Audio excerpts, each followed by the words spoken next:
back to the Worcester Senior Center's Stay Connected programming on Channel 192. This program is part of the Worcester Senior Center's Distinguished Speaker Series in collaboration with the Worcester JCC.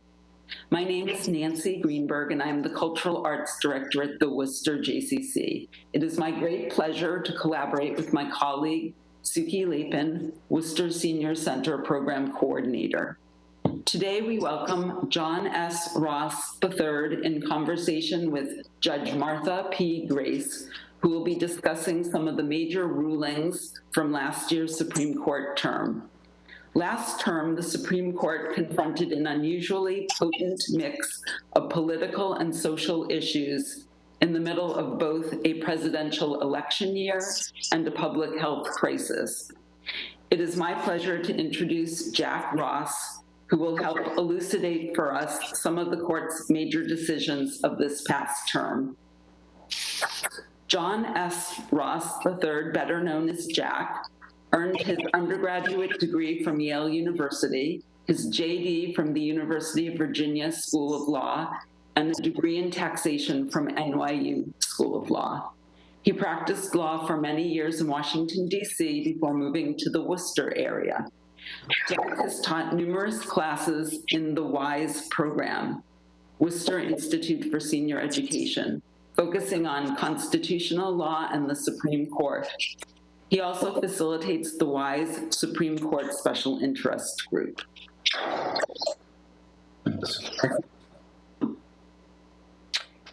I am honored to welcome back to the Worcester Senior Center and Worcester JCC Distinguished Speaker Program, the Honorable Martha P. Grace.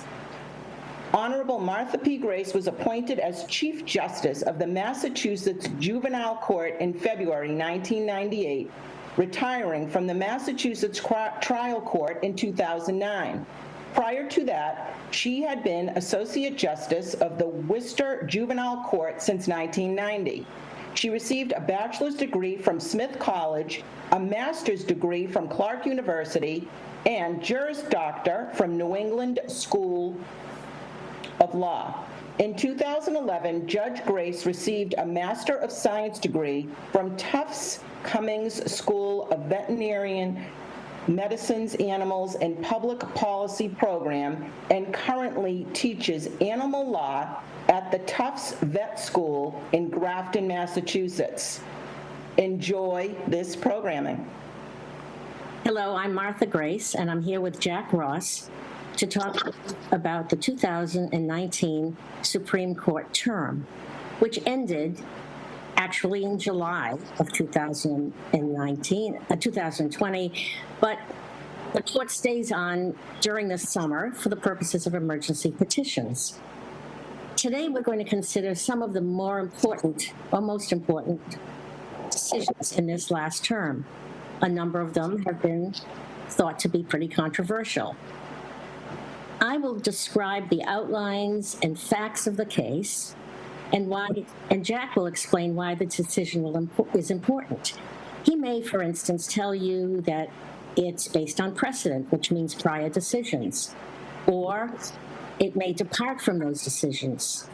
He might share with you some of his thoughts about why the justices ruled the way they did, and might mention some of the thoughts about those justices who dissented.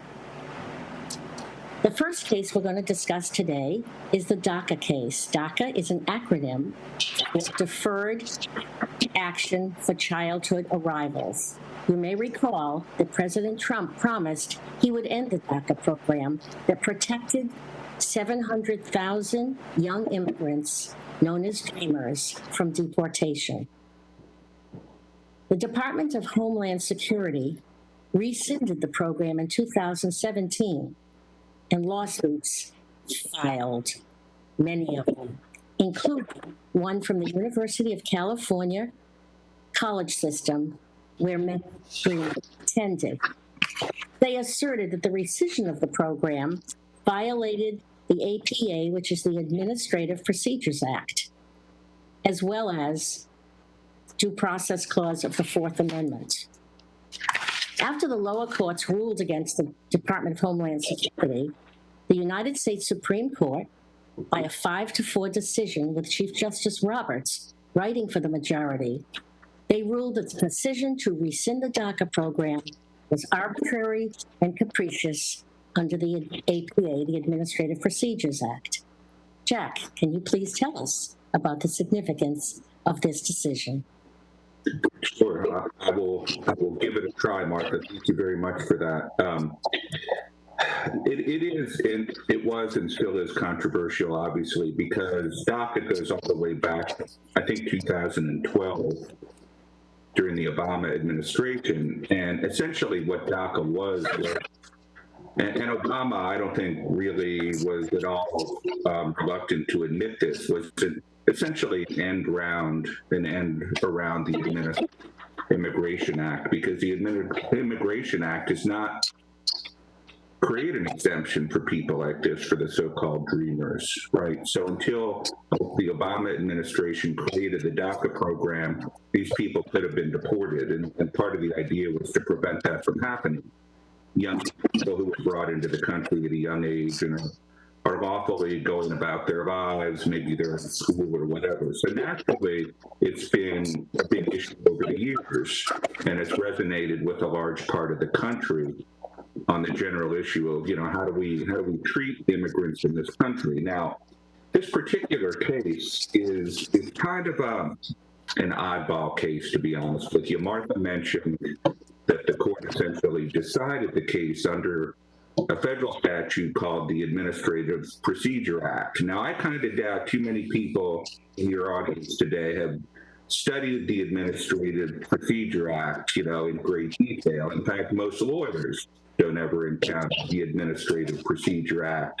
But if you practice in Washington, D.C., and your practice involves representing clients that are involved with federal agencies, this act is very important, because essentially what it does is it tells federal agencies how they have to do certain things. And so in this case that was decided at the end of the last term, the issue wasn't whether what Obama did creating DACA was legal or not. The issue in this case was whether the way that the Trump administration decided to end DACA was legitimate procedurally, okay? So it's a pretty narrow holding in that sense. But the court ruled, John Roberts wrote the opinion, was that the way the Trump administration did this, ending DACA, didn't work because they didn't essentially jump through the right hoops. And I'm not going to try to explain all the reasoning of the court, because to be honest with you, I have a hard time following some of the reasoning of this case. But what they concluded was when they ended it, they didn't really do it the right way. They did it initially, and then it was struck down by a lower court, and the lower court said, give us more reasons for why you're doing this. And they came back, and a later secretary came back and gave more reasons. And Roberts ultimately said, you know what? You just didn't give adequate reasoning for why you did this. And so therefore, we're telling you didn't do this right. It doesn't mean that the Trump administration still couldn't have come back with a different procedure and done it again and done it the right way. So it didn't really preclude that. But what it did was it said, you didn't really do this the right way. Now, some people interpreted this as kind of a shot over the bow of the Trump administration by John Roberts, because there's been, over the past couple of years, changes in the public about the role of the federal courts, and at times John Roberts has not been happy with things President Trump has said about the federal courts. Some people said this is the court's way of putting the Trump administration in line. I don't know if that's true or not, but it was a blow to the Trump administration politically to have this happen. That's sort of my short take on it. If Martha, if you have any follow-up questions. Thinking, Jack, from the dreamer's point of view, is there a likelihood that the administration could, in a new proceeding, terminate it again in a different way? Well, there is. If Trump were to be reelected, it's quite possible that that would happen. I think when this decision came down, I think at the end of June, at that point they were too immersed in other matters like the election and other things to put it back on the agenda right now, and so they just sort of put it on hold. But yes, it could come back to an agenda of the Trump administration. Okay. This doesn't preclude that. Okay. The next case is a case called the June Medical Services versus Russo, which has to do with the Supreme Court striking down a Louisiana law that required doctors performing abortions to have admitting privileges at a state-authorized hospital within 30 miles of the abortion clinic. This law, if it were fully implemented, could have resulted in only one abortion clinic in the entire state of Louisiana. The Supreme Court, by a 5-4 decision, with Breyer writing for the majority, ruled that the Louisiana law was unconstitutional. So, Jack, why is requiring doctors to have admitting privilege such a burden? Why is the timing of this case so important? It's a good question, and you sort of have to answer that question in the context of what has been going on for a number of years in a number of states that have enacted laws that have had the effect of making it more difficult for women to get abortions, putting restrictions on abortions in different ways. The law here, which was issued in Louisiana, is one of those laws. So by requiring these doctors who work at abortion clinics to have admitting privileges at a hospital, in effect, the bottom line is that if they're able to get them at all, it's a very difficult process, and the facts in this case showed that none of them at the time of the litigation were able to get admitting privilege in hospitals. What that meant then was that it would seriously reduce, if not eliminate, the number of abortion clinics that could operate in Louisiana, and therefore drastically restrict the access to abortion. So that's why this is important. Now, I'll let you go ahead because I think you have some more questions. But one of the questions that just occurred to me was when we say doctors couldn't get admitting privileges, that probably was less of an ability, meaning they didn't have the right credentials or the right education. But is it a political decision that they can't get admitting privileges? There was evidence in the case that suggested that some of the hospitals had policies not to give admitting privileges to doctors who performed abortions. But there was also a lot of evidence that the general standards for issuing admitting privileges at hospitals simply had no applicability to what people do in abortion clinics. So it was putting a requirement on them that didn't really make sense in the light of what they did also. All right. Now, I don't know if you want to comment on the Texas abortion case, but what's the significance of this decision in light of the Texas abortion case in 2016? Well, they're closely related, Martha, and in fact, an almost identical law in Texas that required similar things of doctors at abortion clinics admitting privileges been considered by the Supreme Court a few years ago in a case called Whole Women's Health. And the court, I think it was a 5-3 decision. I'm not sure. I think that might have been when there was one Justice Scalia might have died and hadn't been replaced yet. But at any rate, they struck down the law just like they struck down this law in Louisiana. And the facts were almost identical. The law was virtually identical. The reason that's important is that when this case arose in Louisiana under the Louisiana law, the district court, which is the fact finder in the federal court system, the federal district court, that's the trial court that hears the facts of the case, made the same factual findings that the trial court in Texas had made, that basically this creates a huge impediment and is an undue burden on people trying to get abortion. Now, the interesting thing is that was appealed to the Fifth Circuit Court of Appeals, and the Fifth Circuit reversed the lower court ruling and held that this law was constitutional. Now, that was discussed at great length in John Roberts' opinion in the Supreme Court, because normally, as you know this, Martha, as being a judge, normally the appellate court judge's job is to really rule on questions of law. And normally when the lower trial court makes factual findings, those are usually upheld on appeal unless they're clearly erroneous. So it was a little unusual, a lot of people thought, for the Fifth Circuit to reverse the lower court, basically because it didn't agree with its factual findings, and Roberts made a point of that in his opinion. So what was the reason, and because that actually everybody thought about that at the time, what was the reason that Roberts agreed with the majority in this case, the Louisiana case, but dissented in the Texas case? Well, that's another great question. So he was not in the majority in the Texas case a few years ago. Okay.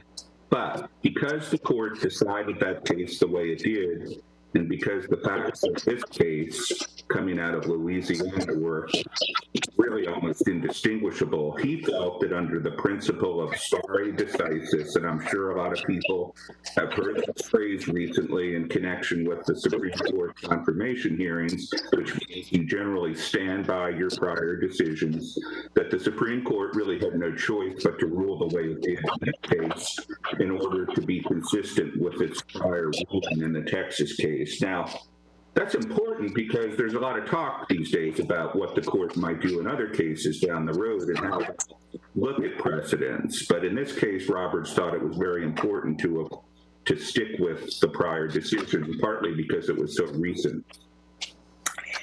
Okay, I don't know whether you want to answer this, but do you think that this decision, the Louisiana decision, gives us any clues about what possibly could happen if there was a challenge to Roe v. Wade in the Supreme Court coming up this term? Well, that's sort of the $10,000 question right now. Yes and no. We do know that from a couple of the dissenting opinions in this case, including Justice Thomas' dissent, who dissented on a couple different grounds, but one of which he affirmed his longstanding position that Roe v. Wade is blatantly unconstitutional. We do know that there are judges that would be ready to rule that if that issue were to come before the court. And so that's sort of the elephant in the room here. Now, that issue hasn't been raised in cases like this that deal with more narrow laws that are restricting abortion in different ways. And these cases don't raise that issue. The issue of Roe v. Wade's continuing validity was really not at issue in this case. But if you read between the lines and read some of the dissenting opinions, you know that some of these justices, including possibly new Justice Barrett, might be ready to take that issue on. And then it becomes a question of how do they view Roe v. Wade?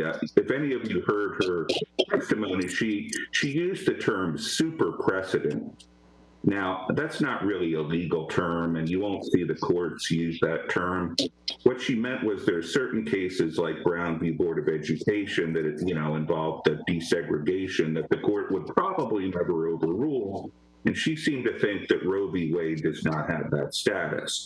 But if you read Justice Roberts' thoughts about stare decisis in this case, in the Louisiana case, and if you go back and read the court's decision in the Casey case that came out of Pennsylvania in 1992, where they talked a lot about stare decisis and the need to have stability in the law and not depart from prior decisions for no good reason, I think you can make a good case that they should not depart from Roe v. Wade on those principles. But we really don't know, what might happen. Well, we probably could discuss Roe v. Wade for the whole time, but we're going to move on to another case of the Little Sisters of the Poor versus Pennsylvania decided that an employer with religious or moral objections could limit a woman's access to birth control under the Affordable Care Act, the ACA. Essentially, this was considered a challenge to a Trump administration regulation that lets employers opt out of providing cost-free coverage for contraception if their employer had religious or moral objections. The result could be that 126,000 people would lose contraceptive coverage. Justice Clarence Thomas wrote for the majority. It was 7-2, with Elena Kagan and Stephen Breyer in the majority. And interestingly enough, Justice Ginsburg dissented from her hospital room. So my question to you, Jack, is what's the background of the regulation and why did the court uphold it? I wish I could give you a good answer on the latter. The background of the regulation is very complicated, and it goes back a number of years. When they enacted the Affordable Care Act, there was an additional rider, an amendment regarding women's health, okay? And one of the things that amendment to the ACA did was it provided a requirement that healthcare plans cover medical screening and other services for women, okay? So that's in the statute, that health plans have to cover women's healthcare, cover certain procedures in that way. But as Congress often does, as complicated as the ACA is, they often leave it to the administrative agencies to further flesh these rules out. So what happened here was the agency involved, it's a part of Health and Human Services, issued some rules about exactly specifically what was required to be covered. But in addition, and they did this in a couple different steps, suddenly in these rules appeared, initially there was an exemption that applied to churches and religious institutions that would exempt them from these requirements on the theory that, let's say, that if contraception is anathema to the teachings of a particular religion, to its theology or whatever, we're not going to make a church provide contraception available. Okay, that was a pretty narrow exemption. But then, and that was controversial, of course.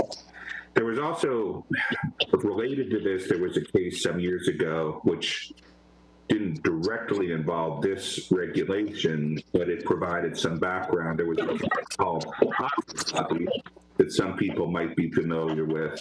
Now, Hobby Lobby dealt with different statutes, the Religious Freedom Restoration Act, but it also carved out kind of an exemption for employers who had religious beliefs that they didn't have to provide certain of these services under their healthcare plan. So you had that in the background too. So then the Trump administration went further a couple years ago, 2 or 3 years ago, and they carved out kind of an exemption that beyond just, say, churches and other religious organizations, that would apply to even private employers if their religious beliefs created a problem in providing this type of health care, contraceptive services. Not only religious beliefs, but even moral objections. So this is the regulation that was involved in this case, and the Trump administration had issued, and whether that was valid to essentially carve out, that kind of exemption. Now, so that was the background of the regulation. Now, do you want me to go on and talk about what the court said about this regulation? I would be curious. I mean, yeah. as to why they would have upheld it. Well, okay. I was a little surprised that this was a 7-2 decision, to be honest with you, that Kagan and Breyer were in the majority here. They took, in my opinion, a very deferential stance towards government regulation and the administrative agency and the discretion that an agency has in issuing regulations. And basically what the court said was, well, if the Administrative Procedure Act doesn't contain specifically any limitation on them doing this, then it's not for the court to second guess what the administrative agency has done here. And in our view, this is within their general power to issue regulations. Now, another way of looking at this is that there's nothing in the in the Affordable Care Act that says you can create a religious exemption like this. Nothing whatsoever. So the other way to look at this is, if Congress had wanted to create a religious exemption, they could have done it and they didn't. So that's the counter argument here, but that argument didn't win the day. Is it conceivable then, once having opened the door to religious exemptions for contraception, that they could conceivably think of other objectionable practices in healthcare? Well, I suppose that's possible. You have to go back and look at what the statute was designed to apply to, what type of women's health care that it was intended to apply to, and how they interpreted that in the regulations. But I think as we're going to be talking in a little while about some of these other cases involving religious issues, a case like this does seem to open the door to more governmental. You could view it on the one hand as the Trump administration is aligning itself in these regulations with religious interests. And we know that the Trump administration in general has kind of aligned itself with religious interests. So, I'm not familiar with necessarily what's on the agenda in the fall with regard to the Affordable Care Act. Is it possible that this issue could come up again when the Affordable Care Act is before this year's Supreme Court? The case that's pending right now, that's going to be argued next month, presents a totally different issue. So no, not right away. I don't think that this would come up, at least in that context. Okay. I also wanted to note that Justice Ginsburg, in one of her last dissenting opinions, wrote a very powerful dissenting opinion in this case, basically saying that the court's allowing the government to strip away important protections for women, and they're striking a proper balance between a minority of the country's religious interests and women's health interests. And it was, I thought, a very good dissenting opinion. And to the end, she was a champion for women's rights.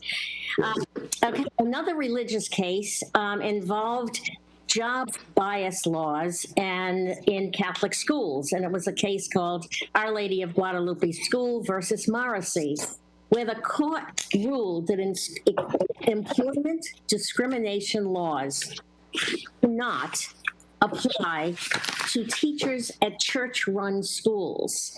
It was a little bit more than that. The teachers had to be doing religious instruction. It was another 7-2 decision. Judge Alito wrote for the majority, and Justice Ginsburg and Sotomayor dissented. 2 teachers at Catholic schools sued for alleged discrimination. One was terminated because she had breast cancer, and the other's contract was not renewed because of her age. The issue was whether the teacher's duties involved religious instruction. And even though their secular duties, their teaching of biology or other non-religious subjects, far exceeded anything they did by way of religious instruction, nor did they have any title like ordained minister or pastor or any other title that would indicate they were religious instructors, they were still denied the protection of the laws regarding employment discrimination. What was the rationale, Jack, of the majority opinion? And was this decision consistent with earlier rulings? Well, depends on how you look at it. The rationale, okay, what the court did here, it did follow an earlier case, which it found to be, factually similar in a controlling precedent. Okay, it followed that prior decision. That earlier case also did involve a school teacher at a religious school, but there were some factual differences between those cases. So what the court did here, so it extended that earlier decision, which had recognized what is often referred to as a ministerial exception, and in cases like this where people that are in leadership. Historically, this ministerial exception applied where you had people in leadership positions in churches, religious organizations. And the theory of this is that they're sensitive to the First Amendment interests of these organizations, right? The First Amendment guarantees that you have the right to pursue and practice your religion without interference from the government. And the concern is that if the court started to look too far into how churches are governed and interfere with decisions that are made in terms of the governance of churches, that could create a chilling effect on how religious organizations operate, and it could impinge on their First Amendment rights. So the question in this case, though, is should that ministerial exemption apply to the facts of the people that were involved in this case? And as Martha said, both of them were just school teachers. They weren't ministers.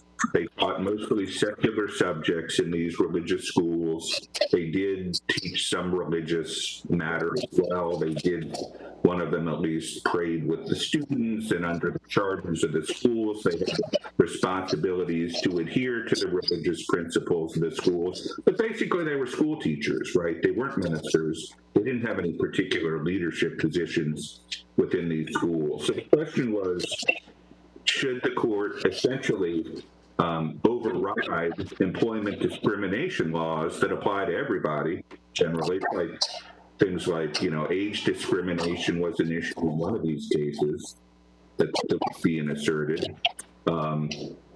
So the question was, are we going to just override these discrimination laws because these teachers are covered by this ministerial exemption? The majority said yes. We're going to follow our prior case because we see enough factual similarities to apply that case. The dissent had a quite different view of whether or not this ministerial exemption should apply on these facts.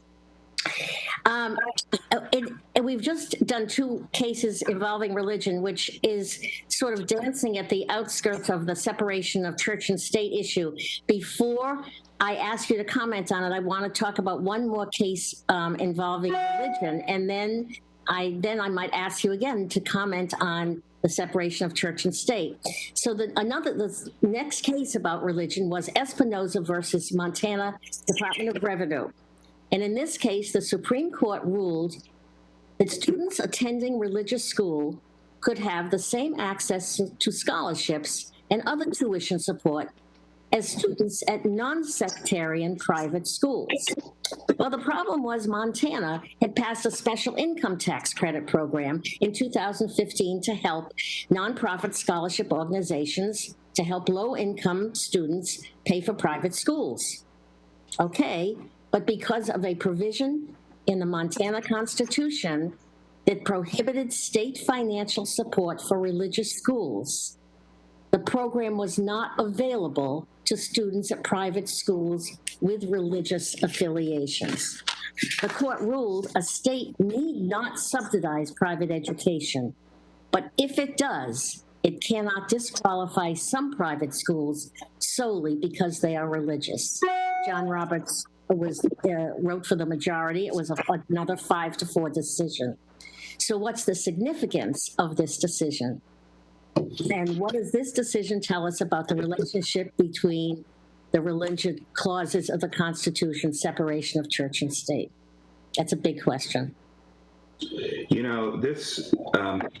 I've taught this subject over the years. I've taught religion and the Constitution, and I've taught the separation of church and state doctrine, which is based on what we call the Establishment Clause of the First Amendment of the Constitution, which basically says Congress can't establish a church. That's what it says, but it's been read to mean to create a separation between church and state, and that can mean different things in different contexts. And there have been many, many cases over the years fleshing out this sort of boundary between church and state. Now, in recent years, we have cases that are being litigated claiming these religious discrimination arguments, like in this case, that a religious organization like the religious school here is being discriminated against because of its religious status. We saw this a few years ago in a case called Trinity Lutheran, which involved a program in Ohio where the state was giving money to churches to improve their playgrounds and other schools, not just, but it was giving money to schools to improve playgrounds, and a church school wanted to participate and get money to improve its playground.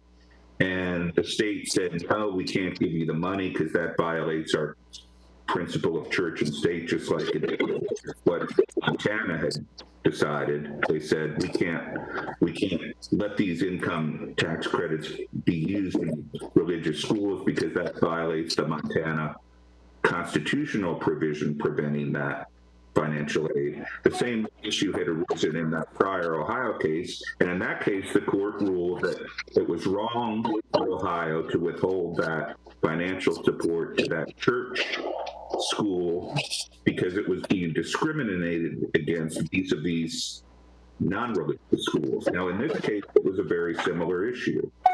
And so, since that prior case was already on the books, it wasn't surprising to me that the court ruled the way it did here and sort of protected the interests of these religious schools and students at these religious schools who wanted to get these subsidies, these income, well, it was funded by income tax credits, but it was tuition assistance. However, the interesting thing about this case is that, you have the state doing one thing, and then the federal court saying you can't do that. They were trying to follow the Montana Constitution, but we have the federal courts and the Supreme Court saying, well, under the federal Constitution, this doesn't work. But another real interesting thing about this case is that what the Montana Supreme Court did was, when it came to that court, it said, you know what, we agree with the state here. We agree that they can't provide this financial assistance to religious schools under the Montana Constitution, so we're just going to end the program altogether. So nobody gets any of this money. And that picked up in the dissenting opinion, which said, how can you say they're discriminating against religious schools when they essentially just ended the program because it didn't work? And that's what they did, but the court still basically said this violated the religious rights of those religious schools. Is it really too much to suggest that there could be a trend within the Roberts Court to step on the boundaries between church and state issues?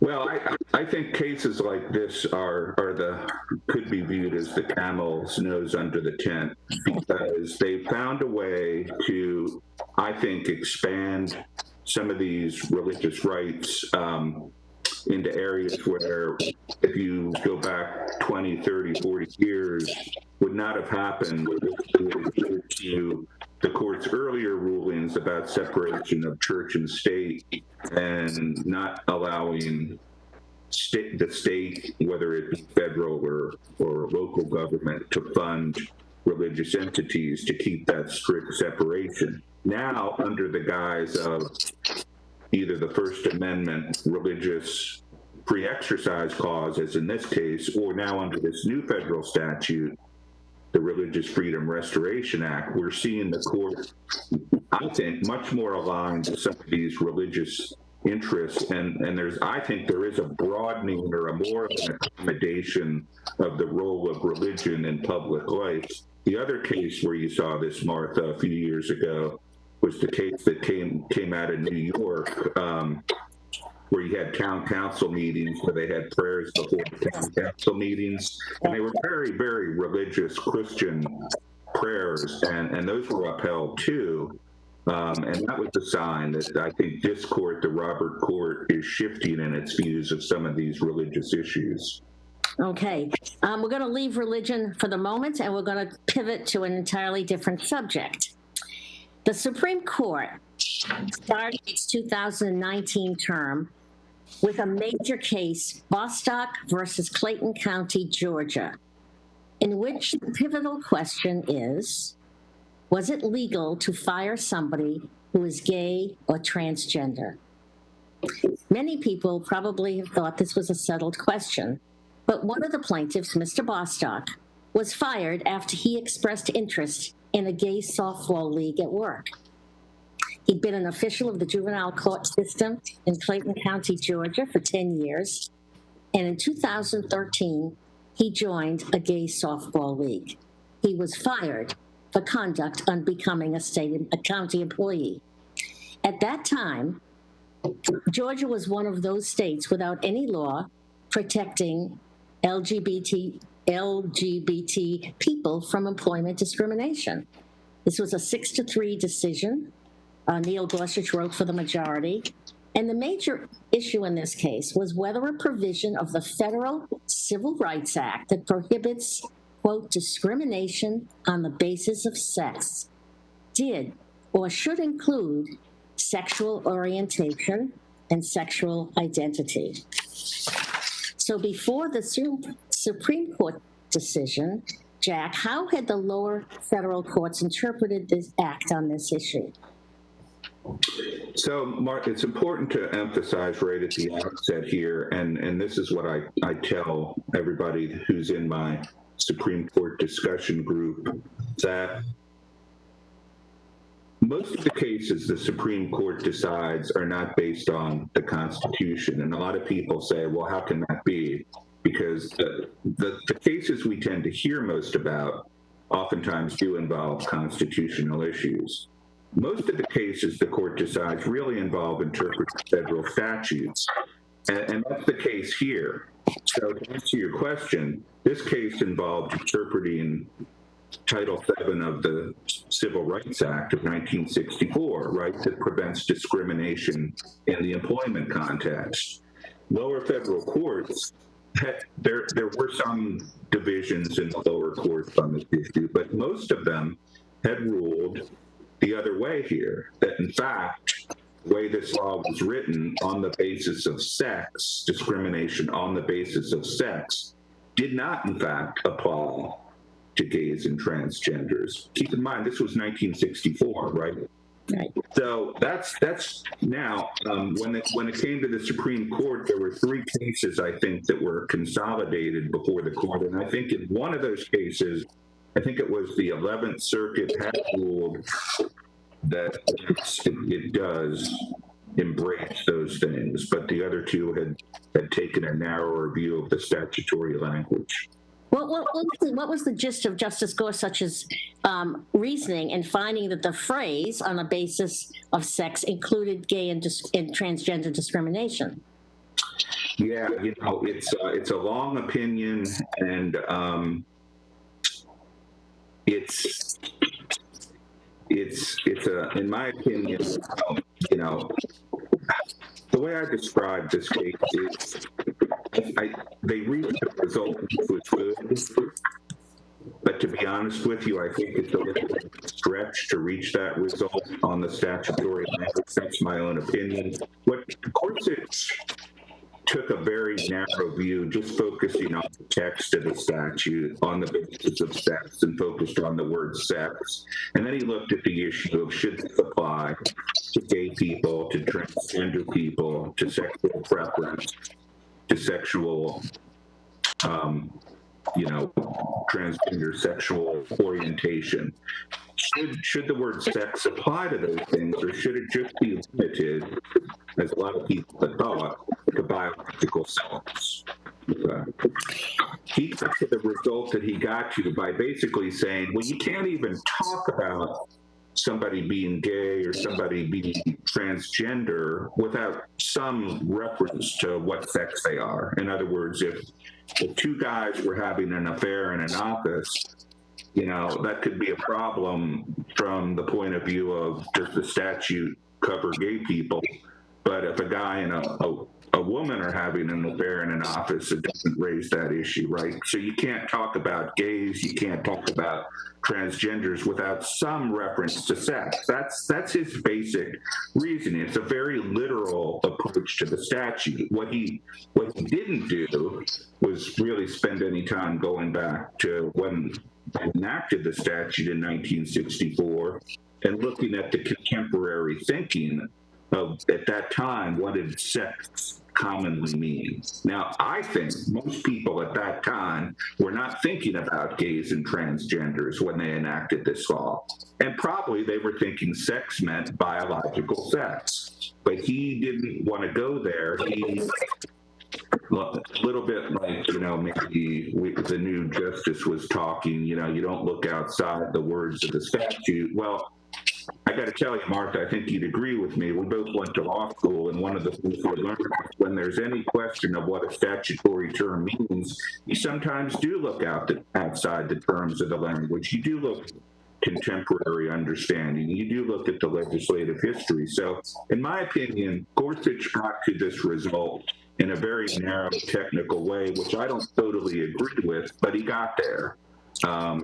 And that's the bottom line. So are you just to make sure that I understand what you're saying, is it likely that another case with similar issues would use that Gorsuch's reasoning on the basis of sex to decide a gay or transgender case? Well, I mean, if you were looking at another statute, if the same language came up in another context, yes, it would. Okay. Yes, it could provide authority for that. The other thing I want to mention is, and this is what the dissent talked a lot about, a number of times since 1964, Congress, there were efforts made to amend the statute to specifically include gays and transgenders. And there were other federal statutes and other state laws that specifically apply to gays and transgenders. So the argument is the better result here would be rather to stretch the meaning of the word sex would have been for Congress to amend the statute to specifically include these people, but it didn't. And sometimes, as you know, Martha, what the courts will say is it's not our job to rewrite a statute. That's up to Congress. But some people would argue that maybe that's what happened here.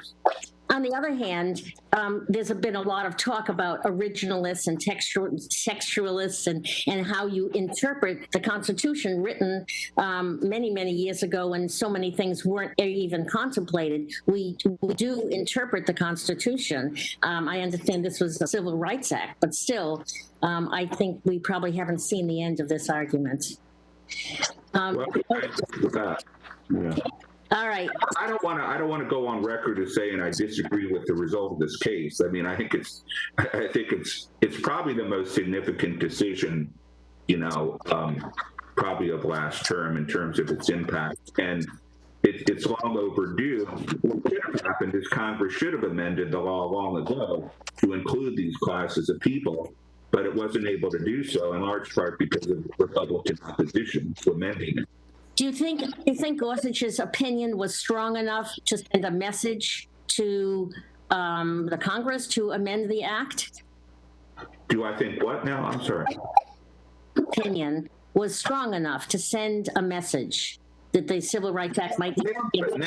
Now they don't have to. Now, I mean, unless for some reason they don't like the result. I mean, if they want to narrow it, I mean, they could maybe narrow it. But now that the court has said this is what sex means, there's no reason to amend the statute now. Okay. All right. Turning again. We have heard a great deal about President Trump's financial records and tax returns not being made available, even though many people simply assumed it was a law that he had to make them available if asked, and because all other presidents have done it. So there have been calls from the time that Trump announced his candidacy for president for him to release his tax returns. Trump has stated he would do so. He would do so once he was elected. He would do so once the audit was done. He would do so, and he hasn't. He hasn't done so. Last term, the court decided 2 cases about the presidential obligation to disclose his financial records. They were from very different sources. In one case, the House of Representatives issued subpoenas to President Trump's accountant and banks seeking the financial records and tax returns of President Trump, his children, affiliated businesses in connection with the legislative reform initiative. In a different case, New York County District Attorney Cyrus Vance, as part of an ongoing criminal investigation into President Trump's business transactions, issued a subpoena to President Trump's accounting firm for financial records and tax returns of the president and his businesses.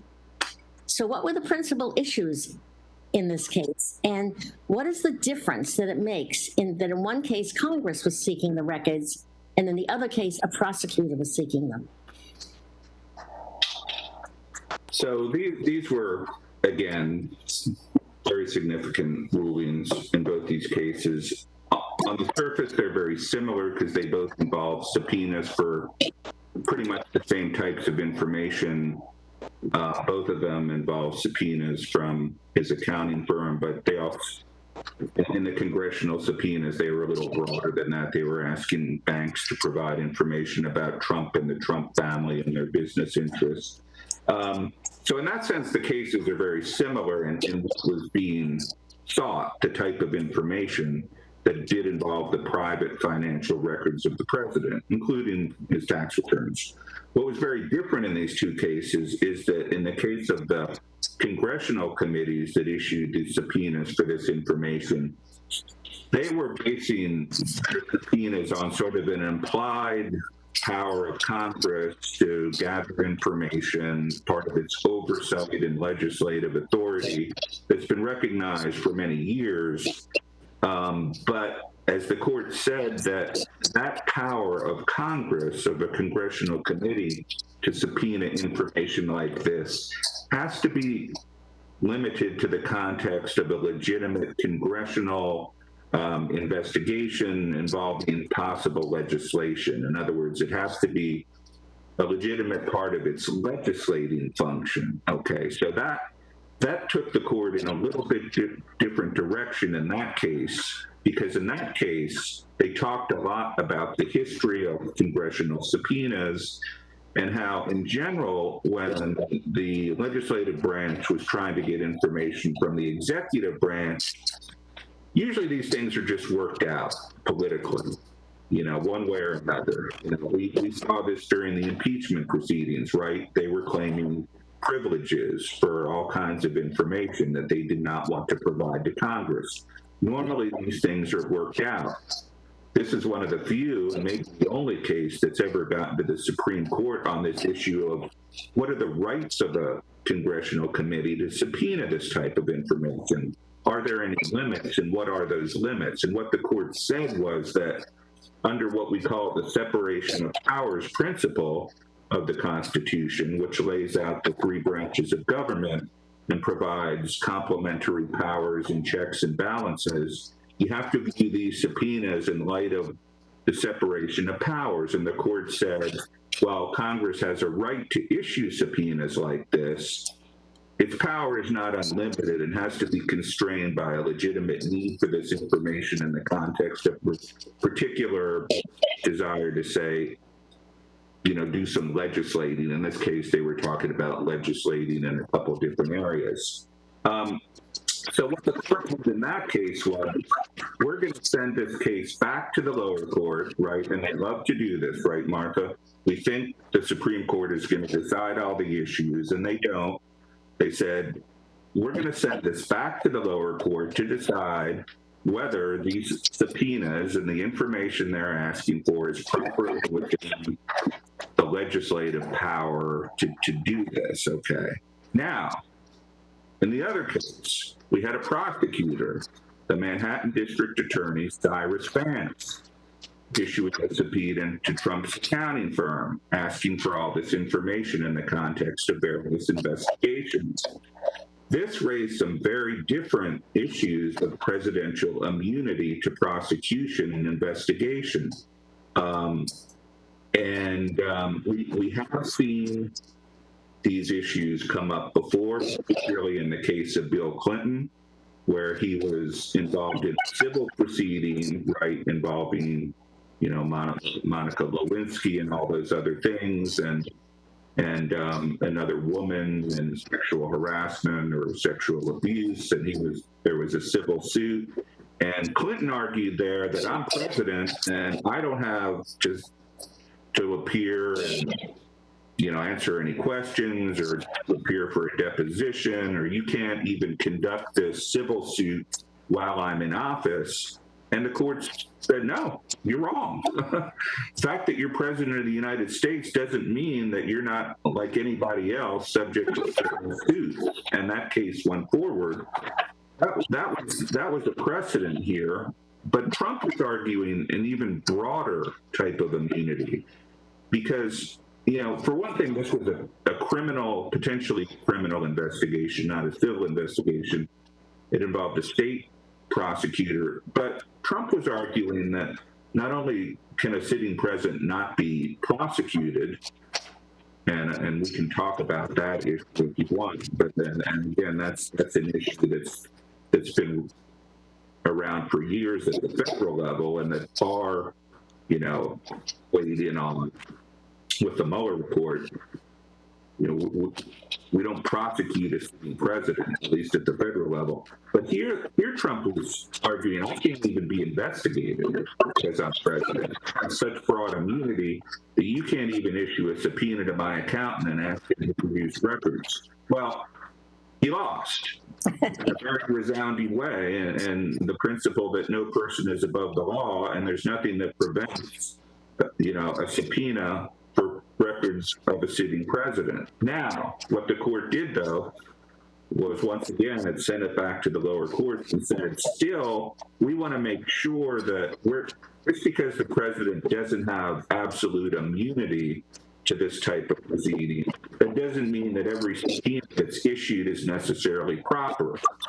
There were concerns expressed in some of the dissenting opinions that if you allow local prosecutors or state prosecutors to start issuing subpoenas against the president of the United States, there's a potential for harassment, there's a potential for politics. So the court said, the president is not immune from this, but on the other hand, he has a right to a hearing to make sure that the prosecutor is asking for is legitimate and consistent with his investigation and isn't overbroad. So they sent that back down to the lower court. Great. Okay, Jack, this has been a great discussion. I think everybody's going to love and understand what you've been talking about. I got a couple of last questions before we end. So what do you think the loss of Justice Ruth Bader Ginsburg means for the protection of fundamental civil rights? That's a huge loss, Martha, because she did so much even before she was on the Supreme Court in advancing the interests of women and other people in the country who, the Constitution should protect everyone. And one of the criticisms of the current court right now, the Roberts Court, for a number of years, if you look at a lot of its decisions and trends, tends to protect the big guys a lot, business, and so in some areas the decisions are against the people who really need the protection. So I think her loss is huge because she came from a long tradition, and I don't mean to say that this will end and we can get to that, but a tradition of justices who look at the Constitution as kind of an evolving living document, right? I mean, they put this together in 1787, and if you go back and study it, you realize how many things were thrown together almost at the last minute, but it's a magnificent document in what it does. But look at how many times it's been amended in over 200 years. So if you went back and talked to the founding fathers in a tavern in Philadelphia and said, do you think this is set in stone for the next 500 years and this will never change? It might be interesting to hear what they might have said about that, because the Constitution contains a lot of really broad, majestic kind of phrases like, due process and equal protection of the laws and things like that, and the Bill of Rights, and how those provisions are interpreted necessarily depends on the context in which cases come up. And what I like to say about this so-called originalism, that we hear a lot about now is looking at what the founders would have thought about something. It's a little more complicated than that, but how would Thomas Jefferson or James Madison thought about electronic eavesdropping under the Fourth Amendment? I doubt they really gave a lot of thought to things like that, and yet the court have stepped in and applied Fourth Amendment protections to technologies like that because they're invasive and invade the same rights of privacy that the Fourth Amendment was founded on when they were worried about the British beating down people's doors, right? So if you don't look at the Constitution as something that's a living document that has to some extent reflect changes in society, I think you're going to miss some things. And Justice Ginsburg certainly, was able to embrace a broader view of some of these principles. And the question is, losing people like that, we don't know for sure where we're headed, but I think it's a huge loss. Okay, thank you. Jack, from the founding fathers to today, and we have a brand new court, and we've had a lot of Supreme Court justices. So as we take a look at a brand new constituted court, is the direction of this new court a foregone conclusion? Or is there a possibility that some of these justices will surprise us and depart from what we believe are their ideologies and approaches to constitutional interpretation? Well, Martha is giving me a chance to relate one of my favorite stories about the Supreme Court and this issue of what justices do when they're on the court for many years versus what might be anticipated that they will do when they're nominated. And supposedly, after Dwight Eisenhower had retired from the presidency, someone asked him, did you ever make any mistakes as president? And supposedly he replied, yeah, I made 2 mistakes, and both of them are sitting on the Supreme Court. He was referring to Justices Brennan and Warren, Earl Warren and William Brennan, who turned out to be champions of a lot of so-called liberal broadening of rights and everything in the 60s. So I like to relate that story as an example of nobody knows for sure what somebody will do when they're on the court. Justice Souter was another example who turned out to be more maybe liberal than I think he was appointed by George Bush. And there are others too. And my hope is that the court will always look at every case on its merits, look at the Constitution on its merits, or look at the law in question on its merits, and that, there's a difference between justices being political, which John Roberts is really trying to prevent that image of the court right now, judges as being political. But judges are always ideological to some extent, right? Because we all have biases and ideologies that frame the way we see the world. And those ideologies are based on where we've come from, what we've studied, who we've known, what we've done in our practices. And so they have them. And you can't pretend that those ideologies and biases to some extent don't exist. What you can hope is that they'll do their best to reach decisions that are acceptable to the American public as legitimate interpretations of the Constitution. Where is the court going to go? It's a very conservative court. There's no question about it. Some of the issues that I think are going to be real interesting to watch, obviously we've talked about Roe v. Wade. That could come up.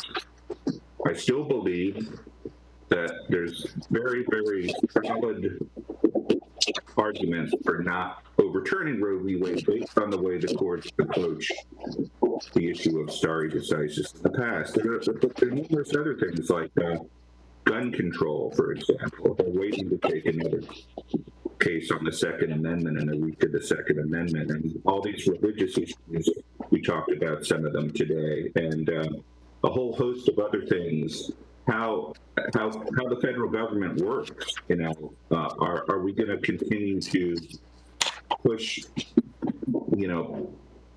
change the way federal regulatory agencies work, limit them more, allow them to do less to protect certain interests. Those are issues that Robert's court is going to have to face. So, I don't know. I can't answer the question, Mark, but I can only hope that, you know, they won't be clones, that they won't just, whatever, and I'm kind of joking here, but that they're not going to just pull out their Federalist Society handbook of how to rule on a given issue, that they're going to think more broadly than that, and I think they will. I hope they will.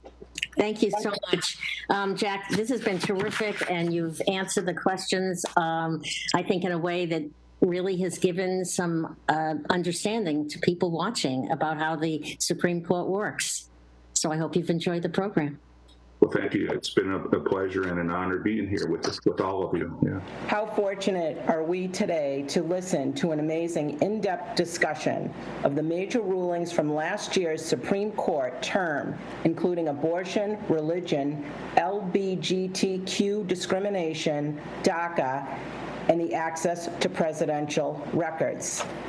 A few other notable observations. Why is this term different from all other terms? The 2020 term is notable in many ways. Oral arguments were canceled in March and April. The last time this happened was in October 1919 during the Spanish flu. Another observation in May, the Supreme Court held telephonic broadcasting, which has never been done before. Live audio broadcasting was new, and everyone could listen to the arguments. A hope is that live audio broadcast for all cases will continue in the future. I would like to extend our heartfelt thanks to Attorney Jack Ross and Honorable Martha Grace for generously sharing your time and expertise. Thank you to the City of Worcester Cable Services Department, especially Jessica Jakes, for making this recording possible. The Worcester Senior Center and the Worcester JCC have had a long history of collaboration. I would like to thank Nancy Greenberg for being a programming partner extraordinaire, as well as trusted colleague and dear friend. Stay safe, stay hydrated, and stay connected, watching the government channel 192.